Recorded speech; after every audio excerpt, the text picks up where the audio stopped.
안녕하세요. 최수일의 기고만장입니다. 오늘은 말틴 루터의 교회의 바벨론 뉴스를 이어서 함께 읽도록 하겠습니다.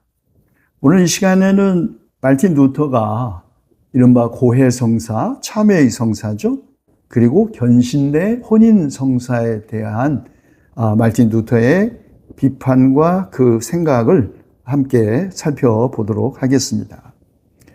루터는 이미 여러 논문과 논쟁서에서 참회의 성사를 아주 상세하게 비판했지만 여기서 다시 한번 짧게 반복하고 있습니다. 여러 성사들 가운데 특히 성찬식보다 결코 덜하지 않게 만연했던 고해성사의 폭압을 루터가 비판하는 것이죠. 성찬과 고해성사, 이 두 가지 성사는 이익과 혜택을 위한 기회를 제공하기 때문에 목자들의 탐욕이 그리스도의 백성들을 상대로 믿을 수 없는 열성으로 이들 성사 안에서 맹위를 떨치고 있다고 루터는 지적합니다. 그런데 사제들이 참회의 성사의 성서적 전고로 악용하는 것은 마태복음서 16장과 18절의 말씀, 그리고 요한복음서 마지막 장에서 하신 말씀입니다. 네가 땅에서 무엇이든지 매면 하늘에서도 매일 것이요 라는 말씀, 그리고 너희가 누구의 죄든 사하여 주면 사하여 질 것이요 라는 이 두 말씀이 사제들이 참회의 성서적 전거로 악용하고 있다는 것입니다. 사제들은 이 두 말씀을 강압과 폭력을 통해서 자신들의 이익과 폭압을 확장하는 데 사용했다는 것입니다.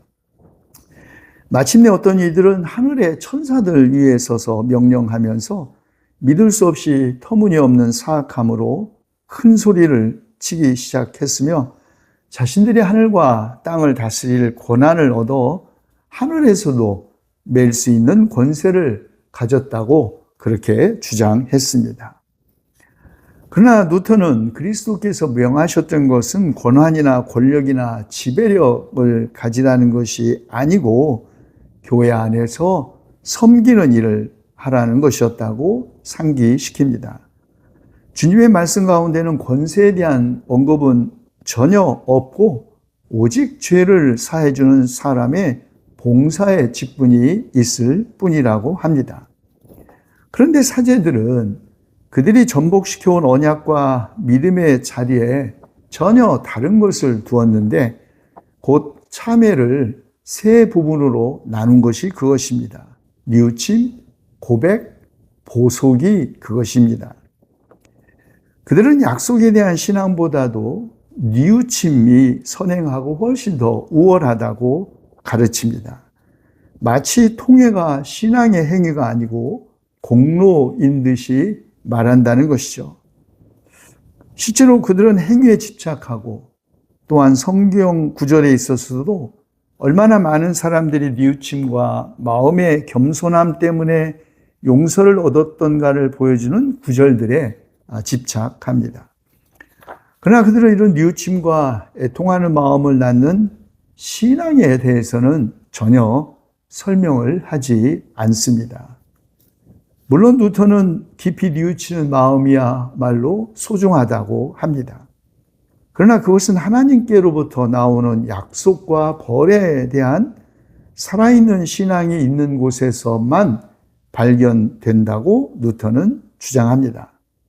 다시 말해 믿음을 갖게 되면 통회와 위로는 스스로 또 필연적으로 따라오게 된다는 것이죠. 그런데 뉘우침보다도 훨씬 더 탐욕과 권력의 주요한 작업장이 되었던 것은 고백과 보속이라고 루터는 말합니다. 고백이 필요하고 또 그것이 하나님의 명령이라는 것은 의심의 여지가 없죠.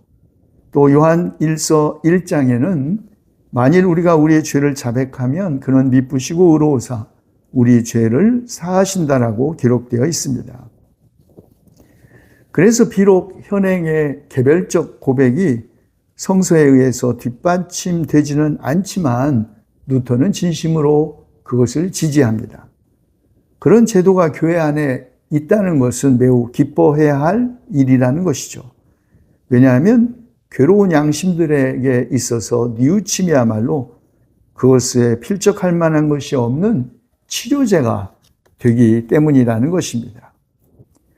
고백에 있어서 루터에게 중요한 것은 오직 한 가지인데 이런 종류의 고백이 오히려 교황들의 독재와 착취에 시달려 왔다는 것입니다.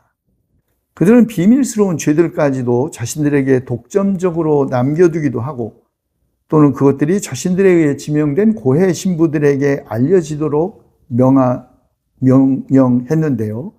이런 것들의 결과는 오직 사람들의 양심을 괴롭힐 뿐이라는 것이 루터의 생각입니다.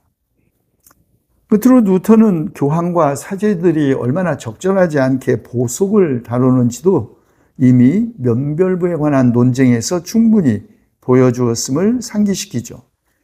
다만 교회가 그리스도인들의 몸과 영혼이 파멸에 이를 정도로 보속을 지독히 남용해 왔다고 지적합니다.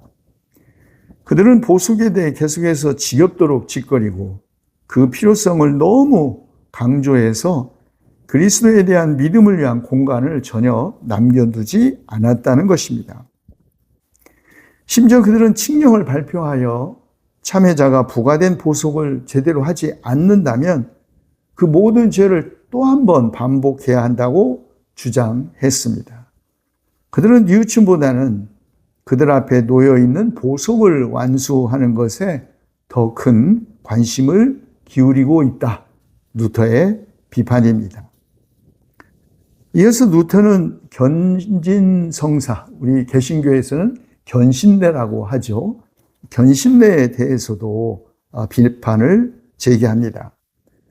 루터는 안수함으로써 견진성사를 베푸는 것이 사람들의 생각 속으로 들어오는 것이 참으로 놀랍다고 말합니다.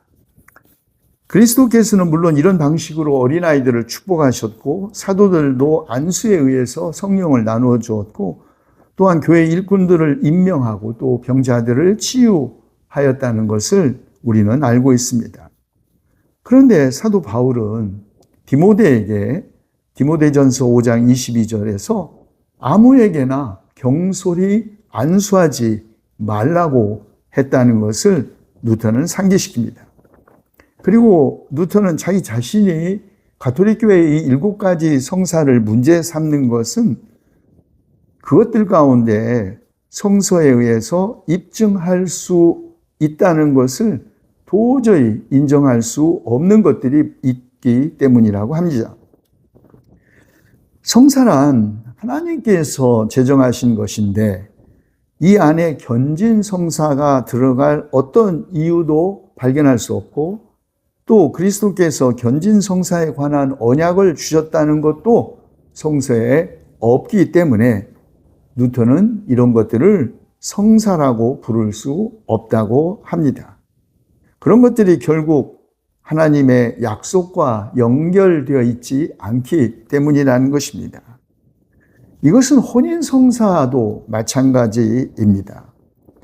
결혼은 성서의 최소한의 뒷받침도 없이 성사로서 간주될 뿐만 아니라 또한 그것을 성사로서 찬양하는 전통 그 자체가 그것을 웃음거리로 만들었다고 루터는 지적합니다.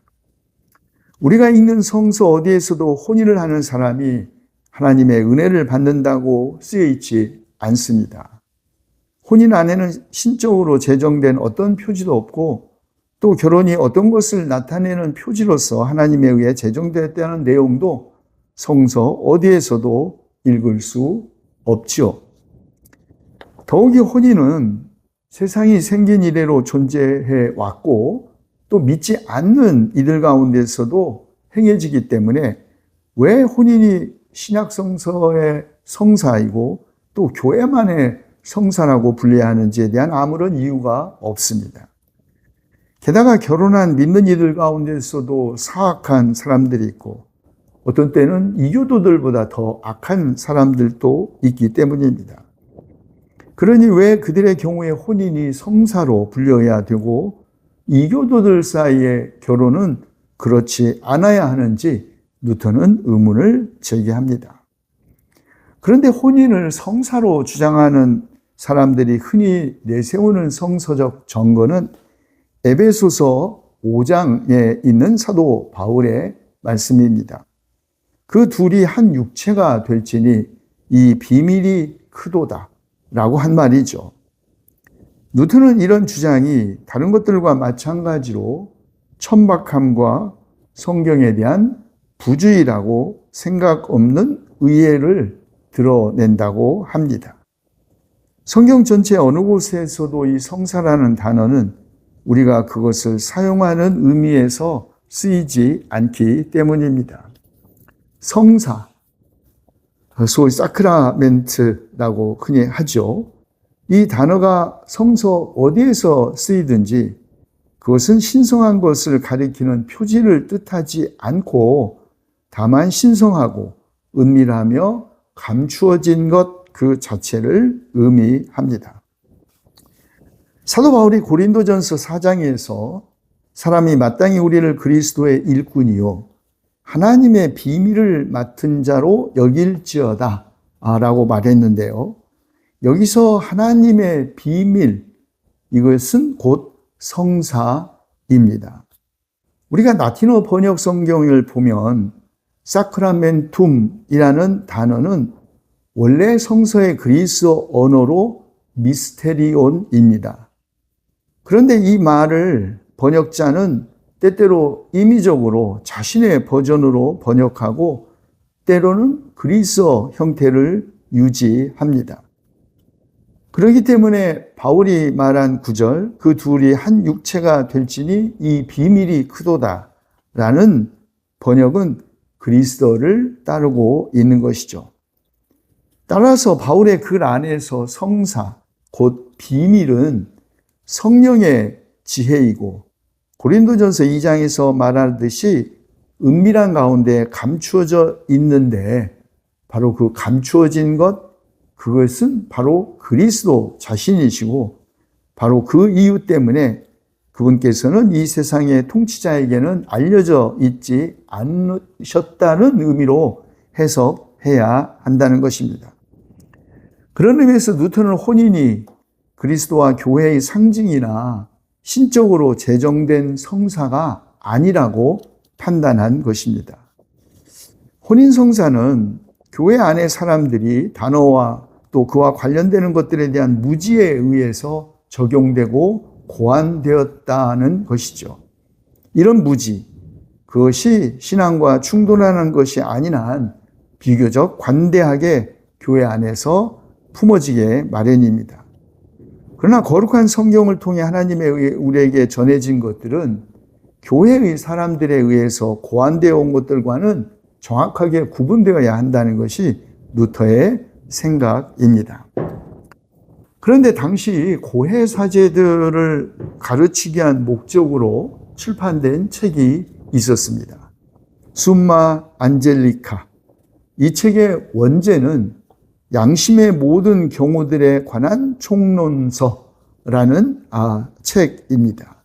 원래 고해 사제들을 가르치기 위해서 출판된 이 책을 말틴 루터는 참으로 악마보다 더 악한 총론서라고 아주 극심하게 비난을 합니다. 왜냐하면 이 책에는 결혼에 대한 18가지의 장애물들이 열거되어 있는데요. 이 장애물들은 결국 사람들이 결혼하는 것을 막기 위해서 올가미를 놓거나 혹은 결혼을 무효화하기 위하여 악용되었기 때문이라는 것입니다. 바로 이 결혼에 관한 이 규범을 통해서 로마의 학자들, 사제들이겠죠? 바로 이들이 장사꾼이 되었다고 말틴 루터는 비난을 합니다. 자, 이 숨마 안젤리카에 들어있는 결혼에 대한 아주 터무니없는 규정을 제가 몇 가지 예를 들어 말씀드리도록 하겠습니다. 예컨대 세례받지 않은 사람과 결혼하는 것을 금하는 규정이 있습니다. 아마 이건 지금도 가톨릭교회에서 유효한 규정이 아닌가 생각합니다. 같은 가톨릭 신자끼리의 결혼이야 뭐 당연한 것이지만 개신교 신자와 결혼할 때라든지 혹은 종교가 없는 신자와 가톨릭 신자가 결혼할 때의 문제가 되고 있죠. 그런데 심지어는 상대방이 나 그러면 결혼한 후에 기독교인이 되겠다라는 그런 전향의 조건들을 내세워도 그들은 당시 결혼을 허용하지 않았습니다. 그에 대해서 루터가 강하게 논박하죠. 예를 들면 성 아우구스티누스의 어머니 모니카 아주 훌륭한 그리스도인이었지 않습니까? 그런데 모니카는 사실 이교도인 파트리키우스와 결혼했습니다.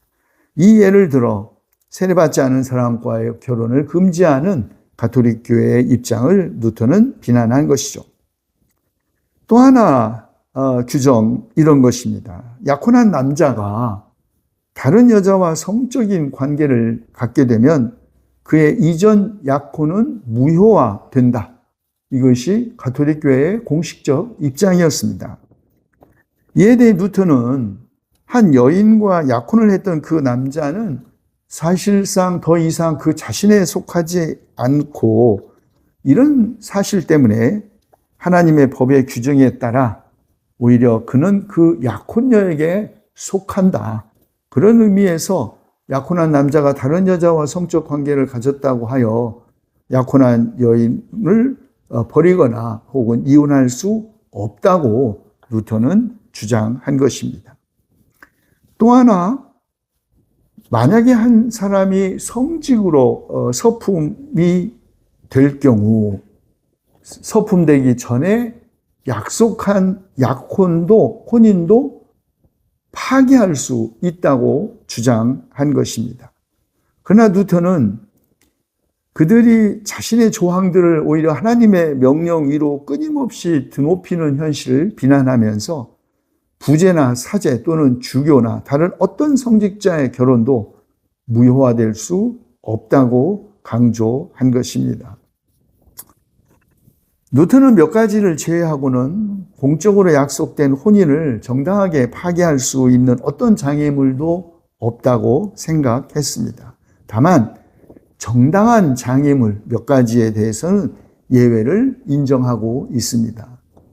루터가 생각하는 정당한 장애물, 곧 이혼을 정당화해주는, 뒷받침해주는 장애물은 성적인 불능, 한 파트너의 혹은 공적으로 약속된 혼인에 대한 무시, 그리고 순결 서약이라고 합니다.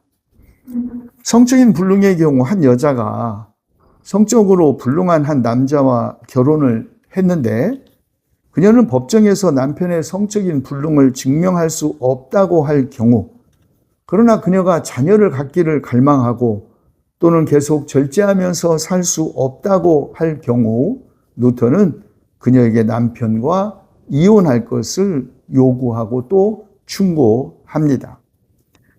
그런데 교회법은 결코 어떤 이유로도 이혼을 허락하지 않습니다.